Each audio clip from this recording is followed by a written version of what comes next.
Assalamualaikum warahmatullahi wabarakatuh.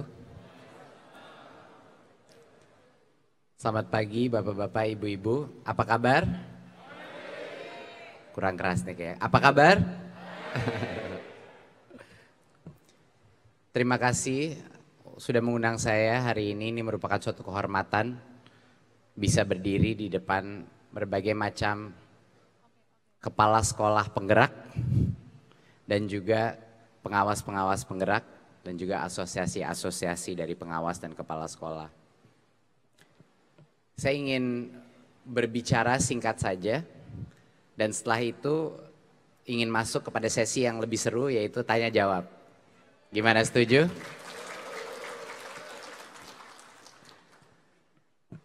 Karena topik saya hari ini adalah kepemimpinan ya. Kepemimpinan 2.0 lah bisa dibilang.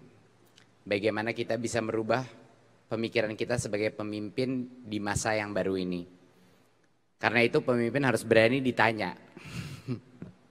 Harus berani diinterogasi. Makanya saya mungkin bicara hanya 5-10 menit. Langsung saya monggo diinterogasi sama bapak-bapak, ibu-ibu. Kita menghadapi tantangan yang luar biasa beratnya. Era teknologi membuat perubahan yang begitu cepat. Kita tidak mungkin bisa memprediksi semua jenis perubahan apa yang dihadapi. Tapi tantangan kita bapak-bapak, ibu-ibu adalah kita di dalam dunia pendidikan. Dunia pendidikan itu secara otomatis orientasinya ke masa depan, benar nggak? Jadinya kita harus bisa pintar-pintar menebak pada saat anak-anak ini sudah masuk ke dalam dunia nyata, dunia kerja, dunia profesi, seperti apa sih kebutuhan mereka? Bagaimana mereka akan bisa tumbuh dan sukses? Ini hal yang sangat rumit. Jadi ada beberapa hal yang saya nggak yakin, ada beberapa hal yang saya yakin.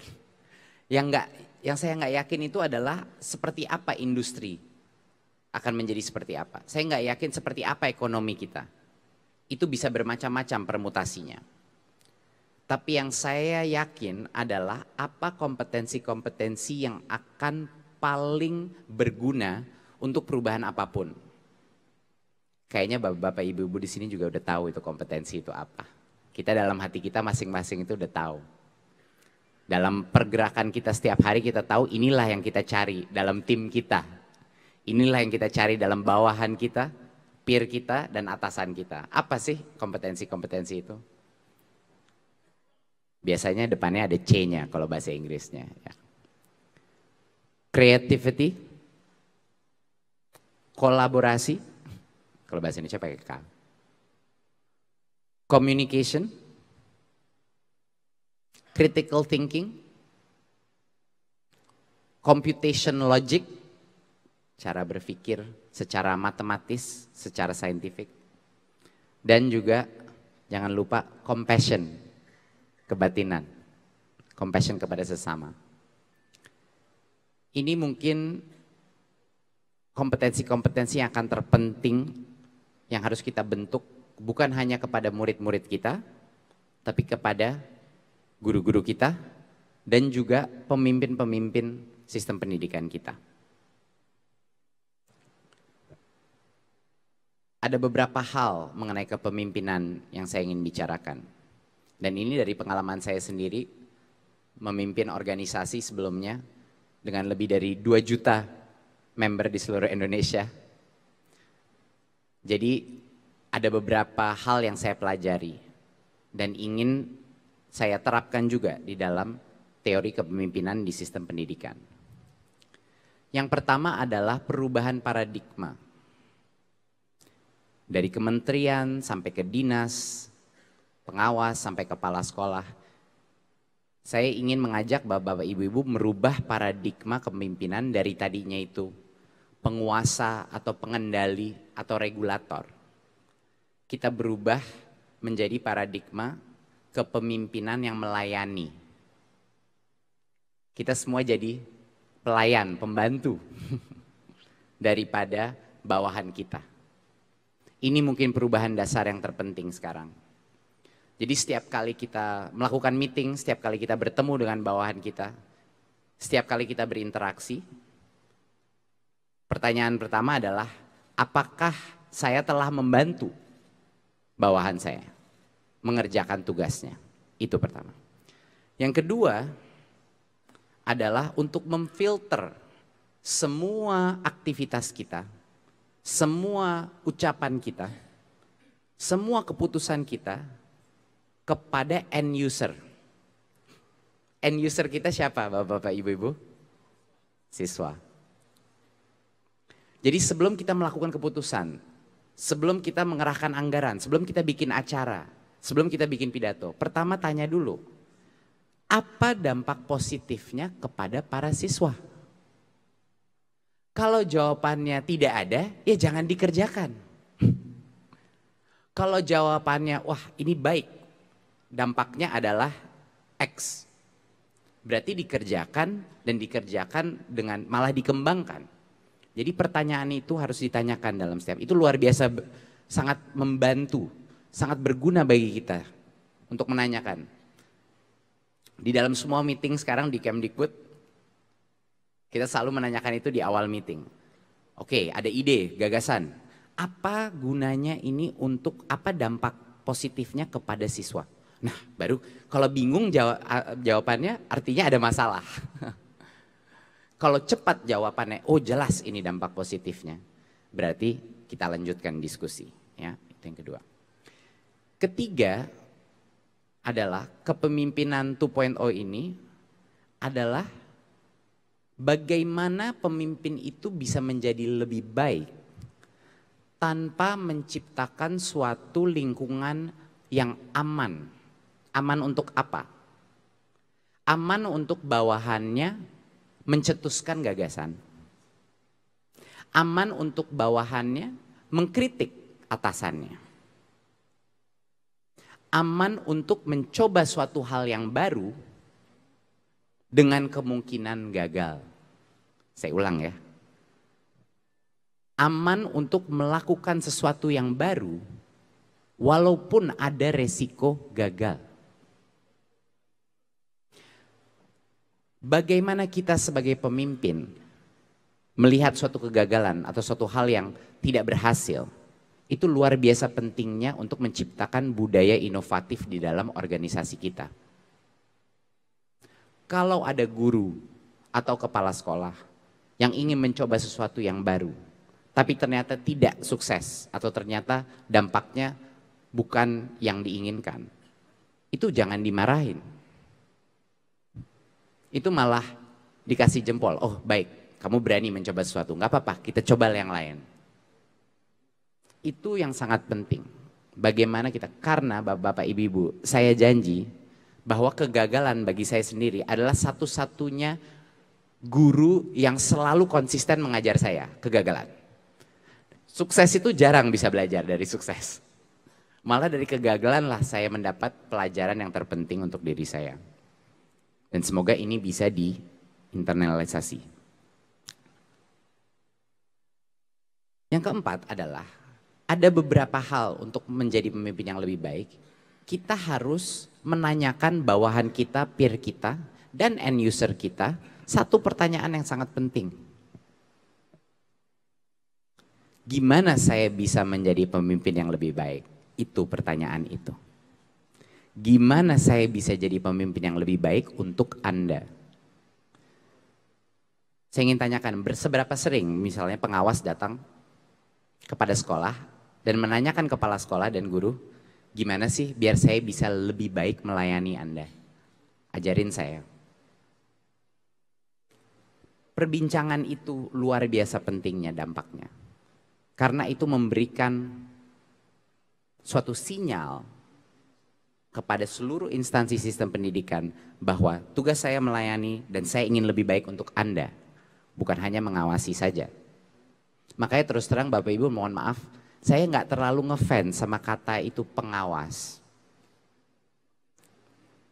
Nggak suka sama implikasinya, mohon maaf. Karena sebenarnya kalau pengawas itu sinyal yang diberikan adalah ya memang harus diawasi. kepala sekolah dan guru. Kenapa harus diawasi? Mungkin karena kita tidak memberikan kepercayaan. Jadi mohon sedikit diubah paradigmanya. Dari yang tadinya cuma mengawas saja, malah melayani. Nah, poin kelima adalah bagaimana kita bisa menciptakan kondisi di dalam kelas di mana pembelajaran itu terjadi. Saya tahu memang aturan-aturan dan regulasi dan birokrasi itu sangat rumit. Semua ada checklistnya, semua ada aturan mainnya. Saya mengerti itu. Tapi kita jangan sampai lupa bahwa apa yang berdampak kepada pembelajaran siswa itu hanya terjadi di satu ruang. Bukan di ruang meeting, bukan di kantor dinas, bukan di Kementerian Pendidikan dan Kebudayaan, bukan di kantor Pemda, tapi di dalam kelas. Di dalam kelas. Apapun yang kita lakukan, kalau kita tidak masuk ke dalam kelas dan melihat apa yang sedang terjadi di dalam kelas, kita tidak akan mungkin tahu apa kualitas pembelajaran yang terjadi. Ini relevan untuk guru, relevan untuk kepala sekolah, dan relevan untuk pengawas. Bahwa sebenarnya kalau kita ingin mengetahui dan memberikan input-input untuk perbaikan pembelajaran, aktivitas itu harus dilakukan di dalam kelas. Guru harus saling menonton guru yang lain di dalam kelas dan memberikan input. Kepala sekolah harus sering-sering jalan ke dalam kelas, duduk, observasi, dan memberikan input-input. Siapa tahu belajar juga teknik-teknik baru. Pengawas pun diharapkan juga bisa duduk di dalam kelas dan mengobservasi. Jangan cuma 5 menit, 10 menit lalu ganti-ganti kelas. Lebih baik di satu kelas tapi 1 jam. Agar benar-benar bisa merasakan apa yang dialami siswa-siswa itu.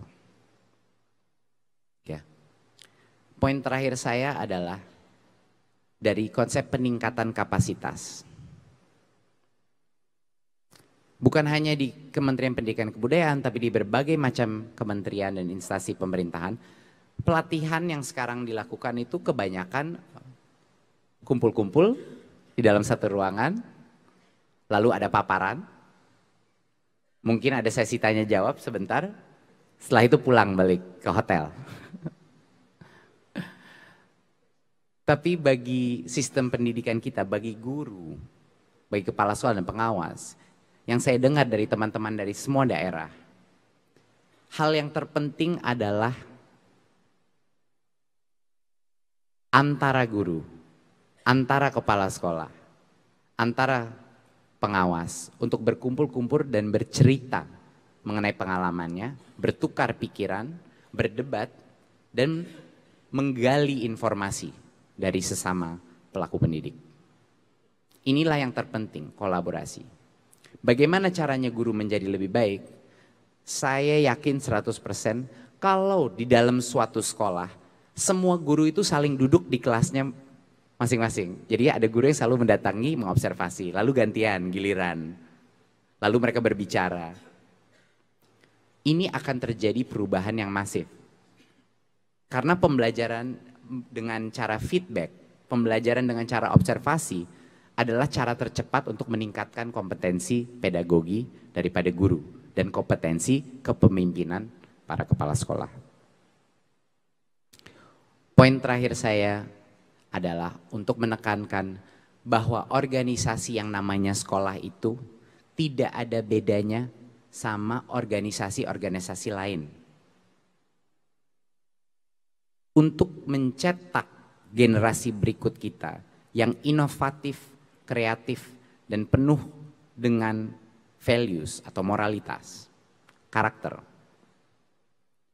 Organisasi sekolah ini harus bekerja dengan cara kreatif, inovatif, dan dengan karakter dan integritas. Kalau orang dewasanya tidak bekerja sama dengan cara-cara itu, tidak menghayati, nggak mungkin murid-muridnya bisa meningkatkan kemampuan itu. Artinya yang tadinya semua guru itu hanya bekerja di kelasnya masing-masing. Kepala sekolah mengurusi administrasi sekolah, guru mengurus mata pelajarannya dan hanya kelasnya, semuanya terpisah-pisah, tersekat-sekat.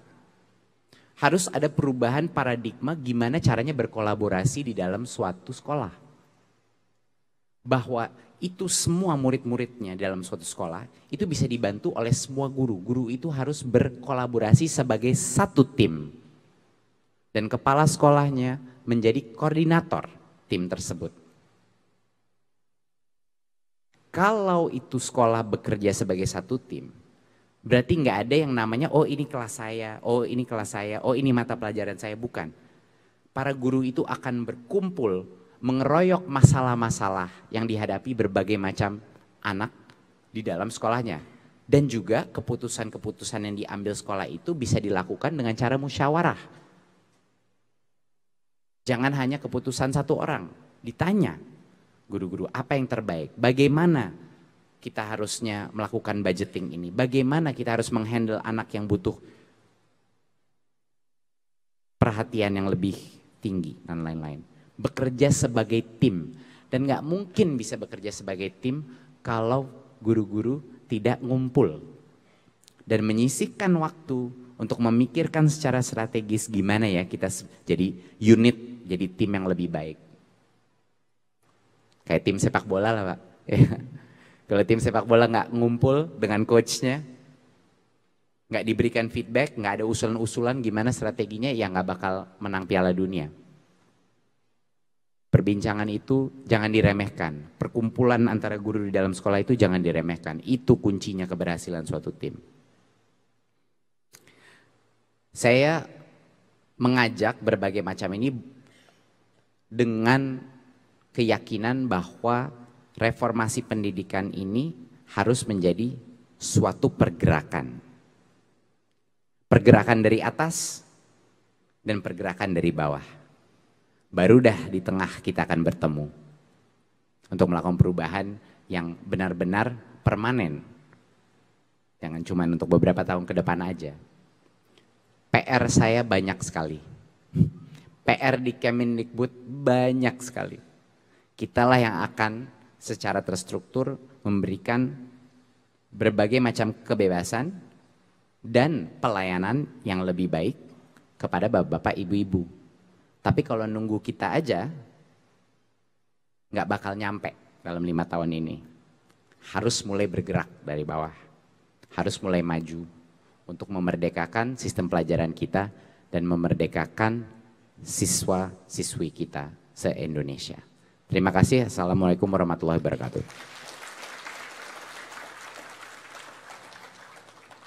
Silahkan. Wah, semangat sekali nih Ibu di depan, boleh.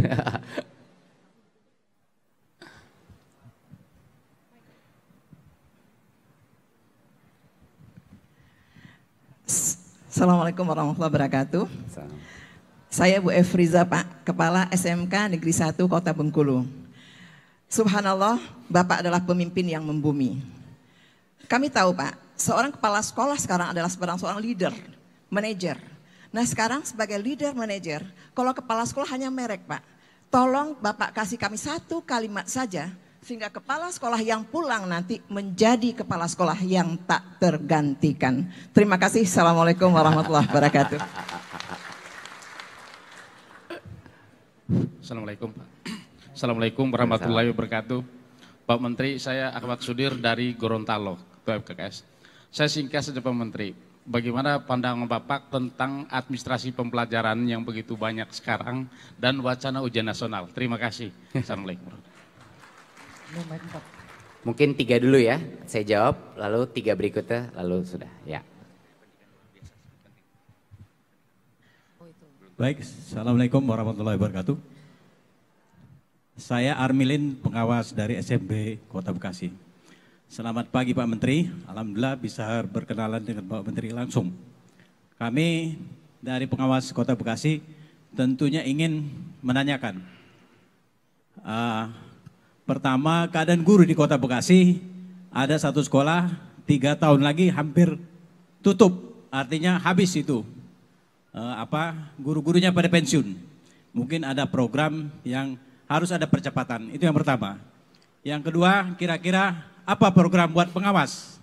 Gitu. Tadi saya tertarik sekali karena kami di Kota Bekasi, khususnya saya, masuk ke dalam kelas mengobservasi guru-guru, tapi gurunya gerah itu Pak Menteri. Kita tungguin selama 2 jam dan ternyata setelah itu kita diskusi dan betul terjadi perubahan. Tepuk tangan buat Mas Menteri. Wow. Terima kasih. Assalamualaikum warahmatullahi wabarakatuh. Oke, saya jawab dulu ya, lalu yang ronde berikutnya. Tadi Ibu saya kurang mengerti pertanyaannya. Ingin beri satu statement ya, untuk biar pada saat pulang dari sini kepala sekolah itu yang tak terganti.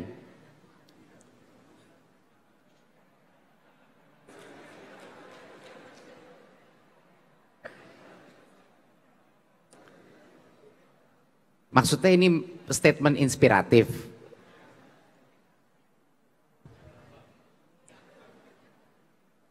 Kalau ada satu hal ya, mungkin saya sudah jelas guru dan kepala sekolah itu, apalagi kalau mereka penggerak ya, itu sudah pasti tak terganti. Dan memang jadi benchmark atau jadi tolak ukur dari seluruh organisasi sekolah itu. Tapi mungkin satu hal yang bisa dilakukan pada saat pulang dari hari ini, tolong cari, Bapak Ibu tolong cari. Saya yakin, dan saya udah ngomong sama berbagai macam guru di daerah, baik juga di Jakarta. Setiap kali saya tanya pertanyaan ini, ada nggak sih di setiap sekolah paling nggak ada satu guru penggerak? Saya jelaskan dulu guru penggerak itu seperti apa karakteristiknya. Dan mereka secara semangat bilang selalu ada satu Pak, minimal. Saat kembali dari acara ini, kayaknya di otak-otak Bapak Ibu udah tahu itu siapa si guru penggerak itu. Itu guru penggerak Bapak Ibu lindungi, Bapak Ibu dukung dan berikan dia kewenangan untuk melakukan perubahan yang dia inginkan. Yang dari lama, dari dulu itu selalu bilang datang. Ini biasanya karakteristiknya guru-guru ini yang suka nakal-nakal sendiri di kelasnya. Dia bikin acara, dia bikin kurikulum sendiri yang lebih engaging, dia bikin kelasnya seneng, dia ajak kelasnya keluar, dia mencoba metode baru, dia baca-baca sendiri di luar, di YouTube dan lain-lain, ini ada teknik baru, itu biasanya kayak gitu. Yang biasanya mereka tidak diberikan apresiasi terhadap inovasi yang dilakukan. Tolong dicari itu, siapa itu, minimal satu si guru penggerak. Lalu berikan dia kepercayaan diri, bilangin saya pasang badan untuk kamu, silahkan. Taruhlah dia di depan guru-guru lain, ceritain apa yang kamu lakukan di kelas. Itu aja, kita mulai dengan itu. Kalau itu guru bisa diangkat oleh pengawas atau kepala sekolah dan ditunjukkan kepada guru-guru lain, itu luar biasa dampaknya. Itu aja dulu, coba. Pertanyaan kedua. Yang kedua tadi pertanyaannya apa ya? Mengenai administrasi dan UN ya. Ya, sepertinya pidato saya yang kemarin itu sudah cukup jelas ya. Satu, banyak sekali aturan yang dikeluarkan dengan niat dan itikat yang sangat baik. Tapi yang mungkin belum dilakukan adalah evaluasi, apakah benar aturan tersebut ternyata meningkatkan mutu. Iya kan? Di konsep guru kan kita ada namanya metakognitif. Itu namanya reflection. Kita melakukan sesuatu lalu kita pause, kita stop, kita melihat dulu. Ini setelah kita lakukan berhasil apa tidak? Dan kalau tidak kita ubah. Nah kenyataannya itu step itulah yang kadang-kadang missing. Jadi saya akan mencoba secepat mungkin, tapi mohon kesabarannya. Ini nggak mudah loh. Melakukan berbagai macam penyederhanaan regulasi dan aturan. Saya buka-bukain aja, sangat rumit dan kompleks. Itu kan saya. Tapi tim saya semua Kemendikbud sudah komit untuk melakukan ini karena ini sesuai dengan arahan Pak Presiden dan visinya Pak Presiden yang benar-benar luar biasa. Bapak Ibu-ibu kalau tahu nggak ada yang kerja paling keras dari Pak Presiden di kabinet saya. Dan arahan dan visinya itu luar biasa. Jadi yang pertama saya komit untuk melakukan berbagai macam penyederhanaan ini, tapi mohon jangan nunggu. Nanti ditunggu saja. Mengenai UN, ini sedang dikaji. Menurut saya harus ada semacam tolak ukur. Itu penting. Ya. Nggak bisa hanya semuanya terjadi evaluasi di dalam sekolah. Jadi menurut saya secara esensi masih penting ada tolak ukur. Tapi kenyataannya sekarang, apa yang dimaksud dan makna daripada suatu tes berskala nasional adalah evaluasi terhadap sistem pendidikan. Yaitu ya sekolah maupun area ya geografis. Kenyataannya di lapangan itu menjadi tolak ukur untuk prestasinya siswa. Inilah kesalahan yang menurut saya terjadi gitu. Siswalah yang mungkin bisa dirugikan dan merasa dia itu gagal kalau angkanya tidak memadai dan lain-lain. Dan karena jumlahnya itu sangat besar, kurikulumnya sangat padat, jadinya karena materinya begitu besar, yang tadinya esensi kurikulum 2013 yang sangat baik sebenarnya, yaitu unit of inquiry, multidisiplin, yang sebenarnya sangat baik esensinya.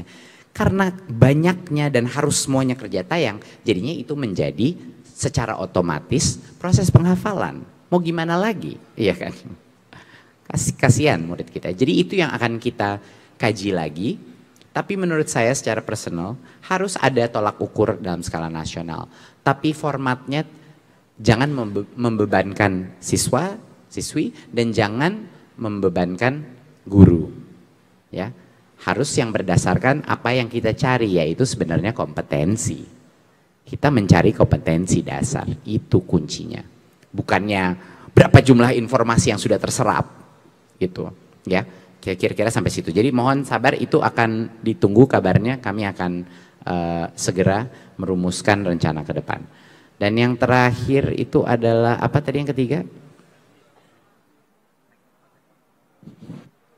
Yang pertama Pak. Betul. Mengenai terima kasih. Sekolah dan bagaimana kita perekrutan.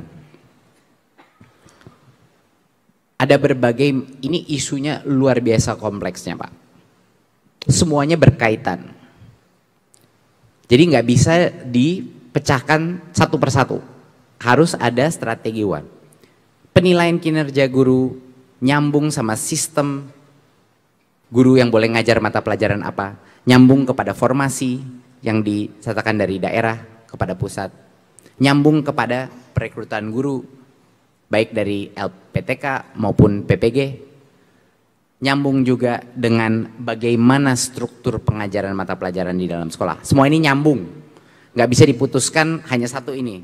Karena semuanya nyambung. Kenapa kita aneh? Kayak aneh kan di Indonesia, kita kekurangan guru, tapi juga kebanyakan guru.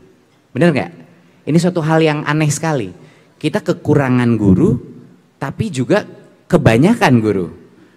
Terlalu banyak murid-murid yang masuk ke dalam proses pelatihan guru kita melalui LPTK, jumlah posisi terlalu kecil, tapi semua sekolah banyak yang kekurangan guru, sehingga terjadilah pengangkatan berbagai macam guru honorer dan lain-lain. Jadi semua isu ini mohon kesabarannya, sedang dirumuskan, tapi yang jelas kami sangat mengerti bagaimana ini semua interdependensinya. Ini semuanya nyambung, jadi harus strategi yang kuat ya dalam melakukan perubahan ini. Kalau cuma satu aja nanti sisanya bisa nggak beres. Ya, next, 3 pertanyaan terakhir. Monggo fasilitator aja yang pilih. Saya bingung milihnya mana.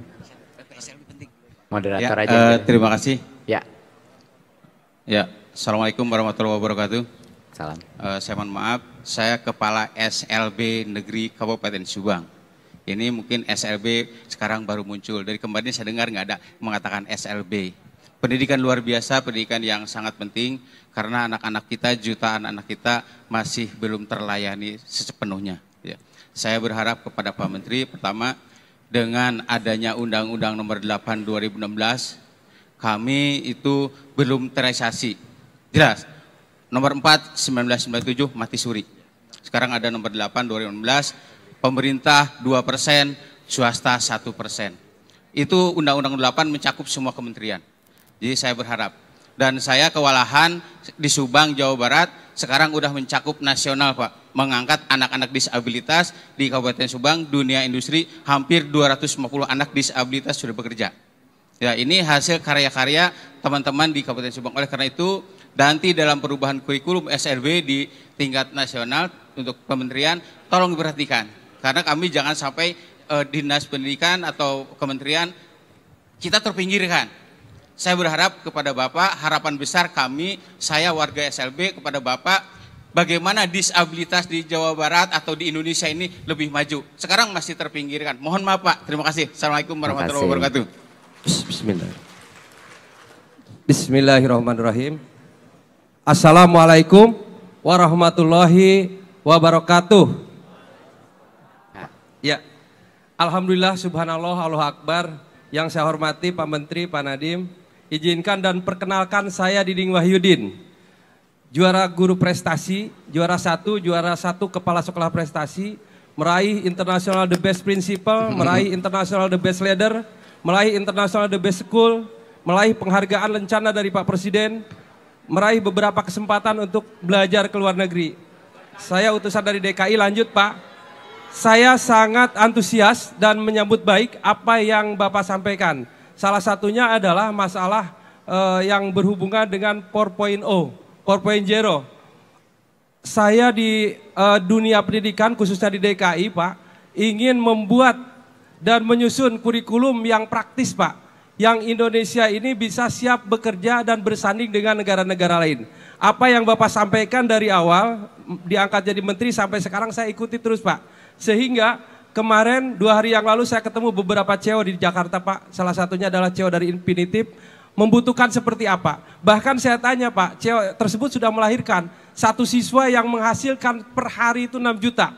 Ya, dan saya berharap ini kurikulum yang ada sekarang ini bisa disimpelkan Pak. Tidak terlalu panjang, tidak terlalu rumit, dan saya sangat ingin seperti negara-negara yang lain. Sehingga cita-cita saya menjadi Indonesia yang Indonesia emas itu sesuai dengan bonus demografi akan berhasil. Untuk itu mohon dengan segera dan cepat kami diberikan informasi Pak. Secara teknis seperti apa nanti pelaksanaan terutama kurikulum yang ada di DKI dan Indonesia pada umumnya. Terima kasih. Assalamualaikum warahmatullahi wabarakatuh.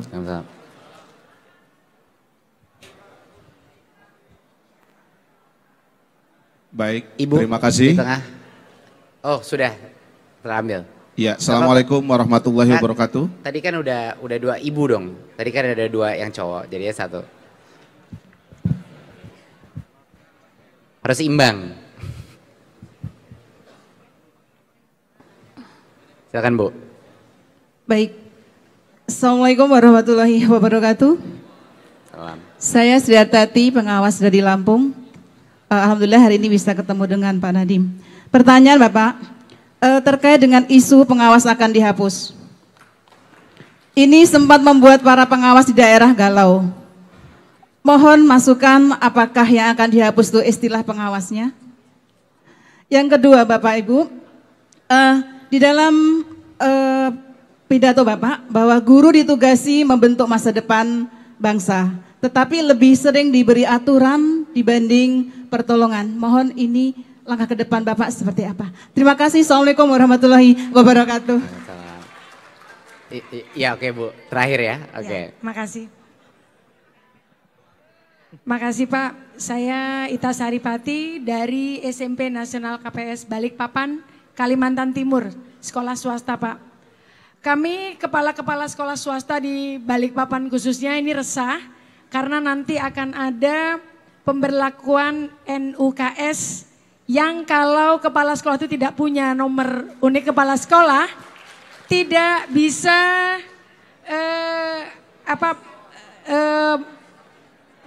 tidak bisa menandatangani ijazah, mendapat dana uang bos dan lain-lain. Sementara kami dari swasta ini agak sulit untuk ikut diklat dan lain sebagainya. Kalaupun ada penguatan kepala sekolah, itu diprioritaskan untuk negeri, sementara kami swasta nanti dulu periode keberapa. Ada 1, 2 atau beberapa teman. Yang kedua Bapak, UNBK itu berlangsung mulai bulan April. Namun anak-anak kami yang dari Kalimantan ingin sekolah ke luar Balikpapan, ke Jakarta, ke Bandung dan lain sebagainya, itu memerlukan ijazah dan SHU. Ternyata ijazah dan SHU itu baru keluar bulan September atau Oktober. Padahal menurut saya itu sangat mudah kalau memang itu sudah diprogramkan dan tidak usah lama-lama. Itu sudah ada sehingga anak-anak tidak terbengkalai. Karena di kota, di luar Balikpapan minta yang asli bukan yang sementara. Sehingga harus ditandatangani oleh kepala dinas setempat untuk yang sementara tadi. Jadi agak sulit. Demikian, terima kasih. Assalamualaikum warahmatullahi wabarakatuh. Baik, terima kasih. Mungkin yang 2 poin tadi yang terakhir dulu saya jawab. Itu saya belum mendalami Bu, terus terang. Jadi saya harus melihat dulu apa yang sedang terjadi. Nanti tim saya mohon dikaji lagi apa yang terjadi, nggak bisa komen. Tapi satu hal yang pasti, saya di sini berdiri sebagai Menteri Pendidikan dan Kebudayaan Republik Indonesia. Saya bukan Menteri Pendidikan Sekolah Negeri. Saya adalah Menteri Pendidikan dan Kebudayaan Republik Indonesia. Ya, jadi mandat saya dan kepentingan saya adalah kualitas pembelajaran dan perkembangan semua murid. Ya, tentunya nggak budget cuma segini. Jangan lupa, nggak bisa terus ditambah-tambah. Itu adalah limitasi saya. Tapi secara prinsip itulah kita akan melihat ini sebagai masalah satu Republik Indonesia, bukan kotak-kotak negeri swasta. Dan itu hal yang cukup penting. Untuk sekolah luar biasa, saya bisa tahu Bapak itu guru penggerak tuh, udah kelihatan dari animonya. Pak, strategi untuk anak dengan kebutuhan khusus itu nggak mungkin kekejar kalau kita memikirkan semua dari strategi hanya SLB saja. Kalau menurut saya mayoritas daripada anak-anak yang punya disabilitas ataupun punya kebutuhan khusus itu ada di sekolah-sekolah sekarang. Dan banyak dari mereka yang dilabel tidak bisa belajar dan lain-lain karena itu pemahamannya aja yang masih belum baik mengenai special needs, mengenai kebutuhan yang khusus. Jadi sebenarnya semua guru, idealnya semua guru dalam pelatihan guru itu, baik dalam LPTK dan PPG itu adalah menguasai bagaimana menangani dan mengidentifikasi anak dengan kebutuhan khusus. Semua guru harus di-equip. Itu menurut saya kuncinya adalah agar semua guru bisa menguasai hal itu. Untuk yang Bapak tadi selamat untuk berbagai macam penghargaan yang Bapak dapatkan. Kayak Bapak udah lebih dapat banyak penghargaan dan piala dari saya. Saya untuk yang masalah kurikulum dan lain-lain itu saya mohon kesabaran dari tim ini. Karena ini bukan sesuatu yang harus dibuat secara tergesa-gesa. Ya, bagaimana kita meningkatkan fleksibilitas dalam kurikulum kita itu bukan hal yang mudah, ya. Apalagi kalau setiap kali teriakannya adalah ganti menteri, ganti kurikulum. Tambah susah lagi saya kerjanya. Tapi kenyataannya adalah yang dibutuhkan itu lebih bukan fokusnya kepada materinya, Pak. Lebih kepada fokusnya kepada fleksibilitas dan apa konsep kurikulum. Apakah kurikulum itu adalah sesuatu yang harus diselesaikan seperti kayak PR-nya guru gitu. Apakah kurikulum itu menjadi suatu sumber daya atau suatu resource atau tool untuk guru sebagai suatu framework sebagai guru gitu. Nah itu sebenarnya esensinya penerapan kurikulum dan apa itu kurikulum. Ya, jadi fleksibilitas itu mohon kesabaran, mohon waktunya untuk melakukan perubahan itu. Mungkin sekian dulu dari saya. Harapan. Kenapa? Oh, pengawas. Itu wawancara dari mana itu? Saya nggak pernah dengar saya itu ada wacara menghilangkan pengawas. Gimana dong nanti? Guru sekolah-sekolahnya dibantunya gimana? Nah, bagaimana dinas juga bisa membantu soalnya kalau tanpa ada role si pengawas. Susah dong. Saya belum pernah dengar Bu acara itu. Banyak sekali Bu hoax-hoax. Ya, seru sih bacanya. Ada yang bilang apa tahun sekolah dipotong lah segala gitu. Saya belum bilang apa-apa udah ada kayak gebrakan-gebrakan Mas Menteri. Tenang Bu, saya nggak fokus. Namun secara prinsip saya personal, menurut saya definisi dan tugas pengawas itu harus dijelaskan. Harus dijelaskan. Yang tadinya seperti saya bilang berubah esensinya dari yang cuman ngatur dan jadi ditakuti oleh kepala sekolah dan ditakuti oleh guru, jadi malah dipanggil dan ditarik untuk membantu sekolah.